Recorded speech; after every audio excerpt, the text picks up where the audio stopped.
Mėly pasaulio lietuviai, mėly Naujamiesčio gyventojai, nuoširdžiai dėkoju jums visiems, kurie spalio 9 dieną dalyvavo rinkimuose. Džiaugiuosi, kad tiek daug Lietuvos piliečių užsienyje ir Lietuvoje, Naujamiesčio apygardoje, balsavo už mane. Ačiū jums. Jūsų visų dėka.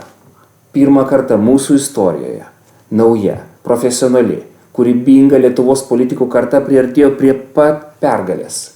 Tačiau ją tai reikia įtvirtinti. Kiekvienas jūsų balsas yra labai svarbus, jeigu mes norime sukurti efektyvę, tvirtą koalicinę vyriausybę. Kiekvienas jūsų balsas yra labai svarbus, jeigu mes norime sukurti Lietuvą, kurioje būtų gera gyventi. Lietuvą, į kurią būtų gera sugrįžti. Tikiuosi jūsų pilietinio aktyvumo spalio 23. Ateikite, balsuokite, padarykime tai.